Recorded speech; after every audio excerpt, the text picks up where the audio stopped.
Dangerous of painkiller.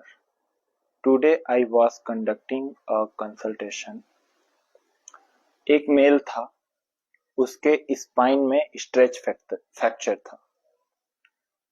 तो मैंने उससे पूछा कि यार आपने इससे पहले और कोई सेशन ट्राई क्यों नहीं किया। तो ही वाज सेइंग कि वो लंबे समय तक पेन किलर में था।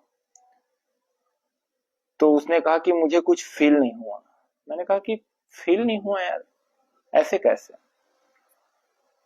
तो ये पूछते ही मुझे काफी कुछ समझ में भी आ गया था।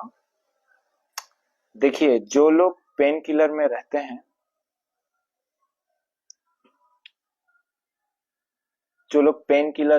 हैं, तो आपकी लंबे समय तक पेन किलर में रहने से आपकी बॉडी में पेन रिसेप्टर्स बढ़ जाते हैं।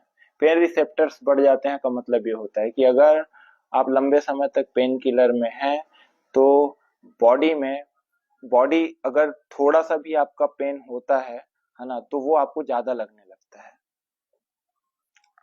शुरू से इसको समझते हैं। जैसे सपोज करो कि मैं एक किसी भी पोस्चर में है ना बैठा हुआ हूँ, है ना, 3 घंटे 4 घंटे तक एक ही पोजीशन में बैठने पर मेरे नेक में, मेरे मिडिल बैक में, अपर बैक में, मिडिल बैक में, लोअर बैक में, मेरे ग्लूट्स पे पेन हो सकते हैं। इसका ये मतलब नहीं है कि मैं पेन किलर लेना शुरू कर दूं, लेकिन फिर भी अगर इसको समझे कि मैं पेन किलर लेना शुरू कर देता हूं, तो इससे क्या होगा, मुझे जो बॉडी में मूवमेंट करनी चाहिए, जो फ्रिक्शन करना चाहिए, है ना, जो मुझे अपनी बॉडी को एक जगह से दूसरी जगह ले जाना हो, वो सारी चीज मुझे फील नहीं होगा। और फील नहीं होगा तो मैं अपनी बॉडी के लिए कुछ भी चीज करूंगा नहीं। That is called pen receptors मेरी बॉडी में बढ़ गए हैं।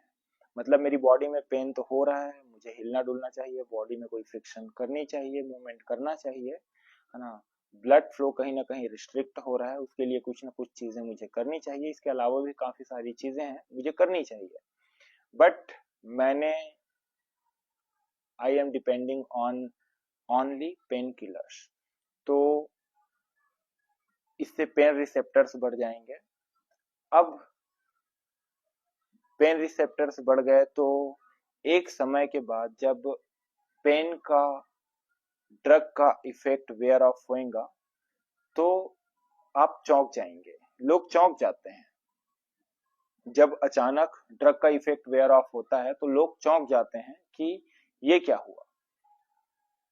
पेन किलर्स का जब साइड इफेक्ट सामने आता है, तो लोगों को 10 तरीके के जो प्रॉब्लम फेस करने पड़ते हैं पेन किलर खाने की वजह से।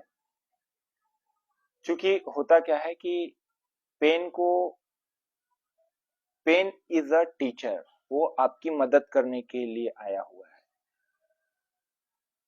एक लिमिट तक आपने एक बात सुनी होगी कि मैं तो ये झेल जाऊंगा।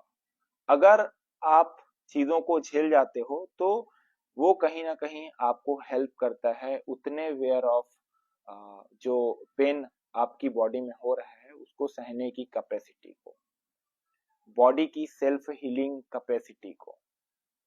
बॉडी खुद के पेन को खुद ही ठीक कर लेती है। ठीक है, कुछ कुछ पेन है जिसकी वजह से मेडिसिन या पेन किलर लेना आवश्यक हो जाता है, पर नुकसान वो भी करते हैं। ठीक है, लेकिन वहां पर लेना जरूरी हो ही जाता है। ठीक है, तो उनकी हम बात नहीं करेंगे। लेकिन नॉर्मली जिनको किसी प्रकार का मसल पेन है ना, छोटी सी कोई प्रकार का सर्दी है, बुखार है, खांसी है, डिप्रेशन है, एंजाइटी है, माइग्रेन पेन है, इन सब चीजों में लोग पेन किलर पर डिपेंड हो जाते हैं। ये बिल्कुल भी सही नहीं है। बहुत लंबे समय के बाद जब पेन किलर का, ड्रग का इफेक्ट वियर ऑफ होता है, जब उसको ले लेकर बॉडी के रिसेप्टर्स बढ़ते चले जाते हैं, तो वो पेन किलर भी आपकी हेल्प करना छोड़ देता है। देखो, पेन किलर का काम क्या होता है, आपने खाया, आपकी बॉडी में गया, वो डाइजेस्ट हुआ, या जो भी है बॉडी में, है ना, आपके ब्लड में गया, और आपके माइंड को एक अलार्म जाता है कि जो बॉडी में जहां पर पेन हो रहा है, उसका और आपकी माइंड का जो कोऑर्डिनेशन है, जो संपर्क है, वो कहीं ना कहीं ब्रेक हो जाता है, टूट जाता है, जिसकी वजह से उस टाइम पे आपके माइंड को वो जो चोट है, जो दर्द है, उसका अलार्म नहीं पहुंच पाता है। तो अलार्म नहीं पहुंच पाता है तो आप उस चीज को फील नहीं कर पाते हैं। और माइंड का काम ही यही होता है कि बॉडी के एक एक सेंसेशंस को जानना, समझना, फील करना।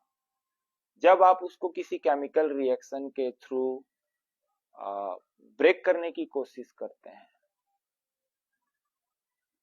तो कहीं ना कहीं आप अपनी बॉडी, अपने माइंड के साथ एक ऐसा गलत या दुर्व्यवहार कर रहे हैं जिसका भुगताना आपको लंबे समय के बाद करना पड़ता है। और इसी को बोलते हैं कि बॉडी में पेन रिसेप्टर्स बढ़ चुके हैं।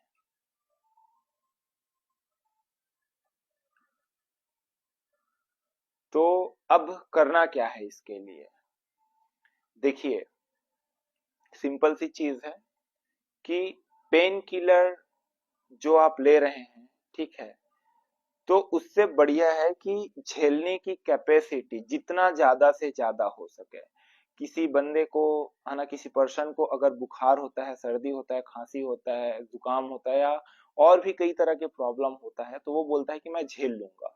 झेल लेना ही उसके जो है बॉडी की, उसके माइंड की कैपेसिटी है कि वो उतना जो है पेन को अपनी बॉडी के सेल्फ से वो हील कर लेगा, है ना, ठीक कर लेगा। जब आप पेन किलर लेना शुरू कर देते हैं तो आपकी बॉडी की सेल्फ हीलिंग कैपेसिटी बाहर आने नहीं पाती है। और जब वो बाहर नहीं आनी पाती है तो आप धीरे धीरे जो पेन किलर्स हैं उसके डोज को बढ़ाते चले जाते हो या फिर कंटिन्यू रखते चले जाते हो। तो इससे बॉडी में काफी सारे डैमेज होते हैं, काफी सारे डैमेजेस होते हैं आपके बॉडी के सेल्स की डैमेज, टिश्यूज के डैमेजेस, है ना। और जल्दी जल्दी बॉडी में जो है वीर्य का बनना, है ना, जो सप्त धातु होते हैं उनका बनना, है ना, बहुत ही कम हो जाता है। रस, रक्त, मांस, अस्थि, मज्जा, शुक्र और वीर्य, है ना, इन सब का बनना आपकी बॉडी में जो है धीरे धीरे कम होते चला जाता है। और इसका जब बनना कम होता है तो इसके साथ ही साथ आपकी बॉडी में किसी भी चीज को सहने की कैपेसिटी बहुत ही कम होते चली जाती है। जब कैपेसिटी कम होते चली जाती है तो आपकी बॉडी में जो हल्का सा या छोटा मोटा भी पेन अगर हो, है ना, कहीं पर लग जाए, तो वो आपको बहुत ज्यादा फील होने लगता है। तो अब करना क्या है? जरूरी जो चीजें हैं सिर्फ उन्हीं में ही आपको पेन किलर लेना है। जैसे सपोज किसी को दांत की प्रॉब्लम है, तो दांत की प्रॉब्लम है तो उस टाइम पे जब डॉक्टर दांतों का ट्रीटमेंट करता है तो वो पेन किलर देता है। ऐसे टाइम पे पेन किलर लेना जायज है। नुकसान वो भी करेगा, वहां पर भी आपको कहीं ना कहीं आपको खुद से समझना पड़ेगा कि इसे मैं किस तरीके से लूं, है ना। जैसे वो एक दवाई दिया हुआ है तो उसका हाफ आप करके लो। आपको आपको कुछ भी करके पेन किलर से बचना ही है। जितना हो सकता है आप कैपेसिटी को अपना बनाए रखें। देखिए, अक्सर डॉक्टर बोलते हैं कि किसी को 106 डिग्री का अखर बुखार हो गया तो उसका बच पाना, 105 डिग्री का बुखार भी हो गया तो उसका लगभग बच पाना मुश्किल होता है बिना मेडिसिन के। लेकिन फिर भी जिनका स्पिरिट स्ट्रांग है, आत्मबल मजबूत है, वो लोग इसको झेलने की कैपेसिटी रखते हैं। अगर बहुत ज्यादा अधिक हो जाता है तभी वो पेन किलर्स पर आते हैं या फिर मेडिसिन पर आते हैं। सभी आदमी के अंदर में खुद की बॉडी को ठीक करने के लिए एक सेल्फ सेल्फ हीलिंग कैपेसिटी होती है, उसे बाहर आने दे। तो ठीक है, आज के टॉपिक को यहीं पर खत्म करते हैं। मेरा जो मेन विषय ही था कि आपको पेन किलर का जो डार्क रियलिटी है उसे अवगत कराना। Thank you so much.